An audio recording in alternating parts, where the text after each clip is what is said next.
نصلی علی رسول الکریم اما بعد۔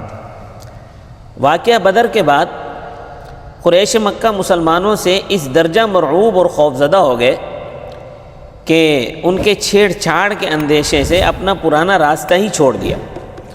اب وہ بجائے شام کے راستے کے عراق کا راستہ اختیار کیا اور رہبری کے لیے فرات بن حیان عجلی کو اجرت پر ہمراہ لیا، اور ایک قافلہ تجارت کی غرض سے مکہ سے بڑا مال لے کر عراق کے راستے روانہ ہوا، جس میں ابو سفیان بن حرب، صفوان بن امیہ، حویطب بن عبد العزیٰ اور عبداللہ بن ابی ربیعہ بھی تھے۔ فتح مکہ میں یہ چاروں حضرات مسلمان ہو گئے تھے رضی اللہ تعالیٰ عنہ۔ رسول اللہ صلی اللہ علیہ وسلم کو جب اس قافلے کی اطلاع ہوئی تو 100 صحابہ کی جمعیت کو زید بن حارثہ رضی اللہ تعالیٰ عنہ کی امارت اور سرکردگی میں روانہ فرمایا۔ ان لوگوں نے پہنچ کر حملہ کیا، قافلہ حاصل کر لینے میں تو کامیاب ہو گئے، مگر جو قوم کے اعیان و اشراف تھے اور جو خاندان تھے اور قافلے والے وہ سب بھاگ گئے۔ صرف فرات بن حیان عجلی کو گرفتار کر کے اپنے ہمراہ لے کر آئے، جو مدینہ پہنچ کر مسلمان ہو گئے۔ اس سریہ میں مال غنیمت بہت زیادہ ملا تھا۔ مال غنیمت کی کثرت کا اندازہ اس سے ہو سکتا ہے کہ اس کا جو خمس نکالا گیا اس کی تعداد 20,000 درہم تھی، تو معلوم ہوا کہ غنیمت کی مجموعی تعداد 1,00,000 درہم تھی۔ اس کے بعد ایک بہت بڑا واقعہ پیش آیا۔ ابو رافع ایک بڑا مالدار یہودی تاجر تھا۔ ابو رافع کنیت تھی اس کی، عبداللہ بن ابی الحقیق اس کا نام تھا۔ سلام بن ابی الحقیق بھی اس کو کہتے تھے۔ یہ خیبر کے قریب ایک گڑھی میں رہتا تھا۔ رسول اللہ صلی اللہ علیہ وسلم کا سخت دشمن تھا، طرح طرح سے آپ کو ایذا اور تکلیف پہنچاتا تھا۔ کعب بن اشرف کا معین اور مددگار تھا۔ یہ ہمیشہ رسول اللہ صلی اللہ علیہ وسلم اور مسلمانوں کی عداوت میں روپیہ خرچ کرتا رہتا تھا۔ کعب بن اشرف کے قاتل محمد بن مسلمہ اور ان کے رفقا رضی اللہ تعالیٰ عنہ، یہ سب چونکہ قبیلہ اوس سے تھے، اس لیے قبیلہ خزرج کو یہ خیال ہوا کہ قبیلہ اوس نے تو رسول اللہ کے ایک جانی دشمن اور بارگاہ رسالت کے گستاخ اور دریدہ دہن کعب بن اشرف کو قتل کر کے سعادت اور شرف حاصل کر لیا ہے، لہذا ہم کو چاہیے کہ بارگاہ نبوت کے دوسرے گستاخ اور دریدہ دہن ابو رافع کو قتل کر کے دارین کی عزت اور رفعت حاصل کرے۔ تو یہ حضرات آپ کی خدمت میں حاضر ہوئے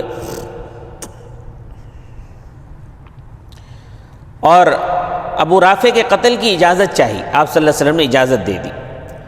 تو عبداللہ بن عتیق، مسعود بن سنان، عبداللہ بن انیس، ابو قتادہ، حارث بن ربعی اور خزاعی بن اسود رضی اللہ تعالیٰ عنہ کو اس کے قتل کے لیے روانہ فرمایا۔ عبداللہ بن عتیق کو ان پر امیر بنایا اور یہ تاکید فرمائی آپ صلی اللہ علیہ وسلم نے کہ کسی بچے کو اور عورت کو ہرگز قتل نہ کریں۔ نصف جمادی الاخری سن 3 ہجری کو عبداللہ بن عتیق مع اپنے رفقا کے خیبر کی طرف روانہ ہوئے۔ صحیح بخاری میں برہ بن عازب رضی اللہ تعالیٰ عنہ سے مروی ہے کہ غروب آفتاب کے بعد جب لوگ اپنے جانور چراگاہ سے واپس لا چکے تھے تب یہ لوگ خیبر پہنچے۔ ابو رافع کا قلعہ جب قریب آ گیا تو عبداللہ بن عتیق نے اپنے رفقا سے کہا کہ تم یہیں بیٹھو، میں قلعہ کے اندر جانے کی کوئی تدبیر نکالتا ہوں۔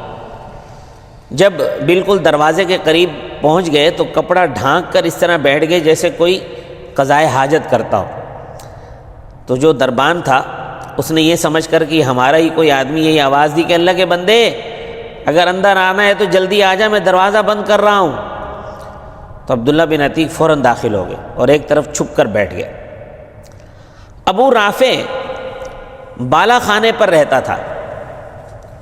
شب کو رات میں قصہ گوئی ہوتی تھی۔ جب قصہ گوئی ختم ہو گئی، لوگ اپنے اپنے گھر واپس ہو گئے، تو دربان نے دروازے بند کر کے کنجیوں کا حلقہ ایک کھونٹی پر لٹکا دیا۔ تو جب سب سو گئے تو عبداللہ بن عتیق اٹھے، بخاری شریف میں روایت ہے، عبداللہ بن عتیق فرماتے ہیں کہ میں اٹھا، کھوٹی سے کنجیوں کا حلقہ اتار کر دروازہ کھولتا ہوا بالا خانہ پہنچا، اور جو دروازہ کھولتا تھا وہ اندر سے بند کر لیتا تھا تاکہ لوگوں کو اگر میری خبر بھی ہو جائے تو میں اپنا کام کر گزروں۔ فرماتے ہیں کہ جب میں بالا خانے پر پہنچا تو وہاں اندھیرا تھا اور ابو رافع اپنے اہل و عیال میں سو رہا تھا، اور مجھ کو معلوم نہیں تھا کہ ابو رافع کہاں اور کدھر ہے۔ تو فرماتے ہیں کہ میں نے آواز دی، ابو رافع کہاں ہے اور کدھر ہے؟ ابو رافع، تو ابو رافع نے کہا کون ہے؟ فرماتے ہیں کہ میں نے اسی جانب ڈرتے ڈرتے تلوار کا وار کیا مگر وار خالی گیا۔ ابو رافع نے ایک چیخ ماری، تو میں نے پھر تھوڑی دیر بعد آواز بدل کر ہمدردانہ لہجے میں کہا، ابو رافع یہ کیسی آواز ہے؟ ابو رافع نے کہا کہ ابھی مجھ پر کسی شخص نے تلوار کا وار کیا ہے۔ یہ سنتے ہی تلوار کا دوسرا وار کیا جس سے اس کے کاری زخم آیا۔ فرماتے ہیں کہ اس کے بعد میں نے تلوار کی دھار اس کے پیڑ پر رکھ کر اس زور سے دبائی کہ پشت تک پہنچ گئی، جس سے میں سمجھا کہ میں اب اس کا کام تمام کر چکا ہوں اور واپس ہو گیا۔ اور ایک ایک دروازہ کھولتا جاتا تھا۔ جب سیڑھی سے اترنے لگا تو یہ خیال ہوا کہ زمین قریب آ گئی، اترنے میں گر پڑا، پنڈلی کی ہڈی ٹوٹ گئی۔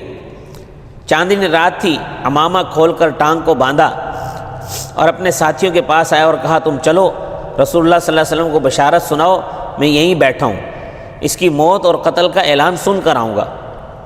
تو جب صبح ہوئی اور مرغ نے بانگ دی تو خبر دینے والے نے قلعے کی فصیل سے اس کی موت کا اعلان کیا۔ عبداللہ بن عتیق فرماتے ہیں تب میں وہاں سے روانہ ہوا اور ساتھیوں سے آ ملا اور کہا تیز چلو، اللہ نے ابو رافع کو ہلاک کر دیا۔ وہاں سے چل کر رسول اللہ صلی اللہ علیہ وسلم کی خدمت میں حاضر ہوئے اور خوشخبری سنائی، اور جو واقعہ گزرا تھا وہ سب بیان کیا۔